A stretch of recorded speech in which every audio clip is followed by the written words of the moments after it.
Sesungguhnya Tuhan ada di tempat ini. Shalom saudaraku yang dikasihi Tuhan. Seringkali kita membatasi kehadiran Tuhan hanya pada tempat-tempat tertentu, seperti gereja, ibadah, atau momen rohani saja. Padahal saudara, Tuhan tidak terbatas oleh ruang dan waktu. Ia hadir di mana saja, bahkan di tempat yang paling sederhana. Yakub tidak sedang beribadah saudara, ia sedang dalam pelarian, penuh ketakutan. Namun justru disitulah Tuhan menjumpainya. Ketika ia bangun, ia berkata, "Sesungguhnya Tuhan ada di tempat ini dan aku tidak mengetahuinya." Nah saudaraku, dari bagian ini kita belajar bahwa kehadiran Tuhan itu nyata dan tidak terbatas oleh tempat. Mari kita membacanya, Kejadian 28 ayat 16-22. Ketika Yakub bangun dari tidurnya, berkatalah ia, "Sesungguhnya Tuhan ada di tempat ini dan aku tidak mengetahuinya." Ia takut dan berkata, "Alangkah dahsyatnya tempat ini. Ini tidak lain dari rumah Allah. Ini pintu gerbang sorga." Keesokan harinya, pagi-pagi Yakub mengambil batu yang dipakainya sebagai alas kepala dan mendirikan itu menjadi tugu dan menuangkan minyak ke atasnya. Ia menamai tempat itu Betel. Dahulu nama kota itu Luz. Lalu bernasarlah Yakub, "Jika Allah akan menyertai dan akan melindungi aku di jalan yang kutempuh ini, memberikan kepadaku roti untuk dimakan dan pakaian untuk dipakai, sehingga aku selamat kembali ke rumah ayahku, maka Tuhan akan menjadi Allahku, dan batu yang kudirikan sebagai tugu ini akan menjadi rumah Allah. Dari segala sesuatu yang engkau berikan kepadaku, akan selalu kupersembahkan 1/10 kepadamu." Saudaraku yang dikasihi Tuhan, 3 kebenaran sejati yang kita renungkan di hari ini. Yang pertama, kehadiran Tuhan ada di mana saja. Di ayat 16, Yakub menyadari sesuatu yang penting saudara. Tuhan hadir bahkan di tempat yang tidak ia duga. Bukan di tempat ibadah, bukan juga dalam suasana yang rohani, tetapi di tanah terbuka dalam pelarian hidupnya. Bagian ini menunjukkan bahwa Tuhan tidak terbatas oleh tempat. Ia hadir di setiap situasi kehidupan kita. Masalahnya bukan Tuhan tidak hadir saudara, tetapi kita sering tidak menyadarinya. Sebagaimana Mazmur 139 ayat ke-7 mengatakan, "Kemana aku dapat pergi menjauhi roh-Mu?" Ya, Tuhan hadir di mana saja. Tidak ada tempat tanpa kehadirannya. Bagian kedua, kehadiran Tuhan mengubah cara pandang di ayat 17-19.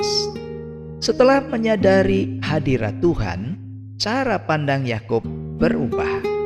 Ia menjadi takut akan Tuhan dan melihat tempat itu sebagai rumah Allah. Tempat yang biasa menjadi luar biasa karena kehadiran Tuhan. Hal ini mengajarkan kepada kita saudara bahwa ketika kita sadar Tuhan hadir, cara kita melihat hidup ini pasti akan menjadi berubah. Pergumulan tidak lagi sekedar masalah, tetapi menjadi tempat bagi Tuhan untuk bekerja. Sebagaimana Pengkhotbah 12 ayat 13 mengatakan, "Takutlah akan Allah dan berpeganglah pada perintah-perintahnya." Hidup berubah ketika kita melihat segala sesuatu dalam terang hadirat Allah. Dan yang ketiga saudara, kehadiran Tuhan melahirkan nasar di ayat 20-22. Yakub tidak berhenti pada kesadaran, tetapi ia merespon dengan sebuah komitmen. Ia bernasar menjadikan Tuhan sebagai Allahnya dan berjanji untuk hidup bagi Tuhan. Saudaraku, meskipun imannya masih bertumbuh, ia mulai mengambil sebuah langkah yang nyata. Hal ini menolong kita untuk mengerti bahwa kehadiran Tuhan seharusnya menghasilkan komitmen dalam hidup ini. Di dalam Kristus Yesus, saudara, kita juga dipanggil untuk hidup sepenuhnya bagi Tuhan. Itulah yang dikatakan dalam Roma 12 ayat 1, persembahkanlah tubuhmu sebagai persembahan yang hidup. Jadi saudara, perjumpaan dengan Tuhan harusnya menghasilkan komitmen, bukan hanya sekedar pengalaman rohani. Hari ini saudara, Tuhan tetap hadir di mana saja, di rumah, di pekerjaan, bahkan dalam pergumulan hidup kita. Di dalam Kristus Yesus, Allah telah datang dan hadir dalam kehidupan manusia. Yakobus 4 ayat 8 berkata, mendekatlah kepada Allah dan Ia akan mendekat kepadamu. Jadi saudara, jangan abaikan kehadiran Tuhan, karena di sanalah hidup kita diubahkan dan dibawa kepada rencananya. Mari kita renungkan kebenaran firman Tuhan ini. Apakah saudara menyadari bahwa Tuhan hadir di setiap aspek hidup saudara? Apakah saudara sudah mengubah cara pandang saudara terhadap hidup ini? Dan apakah saudara juga sudah merespon dengan komitmen di dalam kehidupan saudara? Mari kita berdoa. Bapa yang baik, terima kasih ya Tuhan, karena Engkau hadir di mana saja, bahkan dalam hidupku setiap hari. Ampunilah aku jika sering tidak menyadarinya, dan bukalah mata hatiku agar dapat melihat Engkau bekerja di seluruh aspek hidup ini. Ajar aku untuk bisa merespon dengan komitmen hidup setiap hari memuliakan Allah. Berkati saudara-saudaraku yang mendengar firman Tuhan hari ini dalam seluruh aspek hidup mereka, dalam pekerjaan, dalam kehidupan rumah tangga, bahkan dalam keadaan apapun. Kiranya Tuhan memberkati. Saat sakit Tuhan pulihkan, jika ada yang bergumul kiranya Tuhan berikan jalan keluar.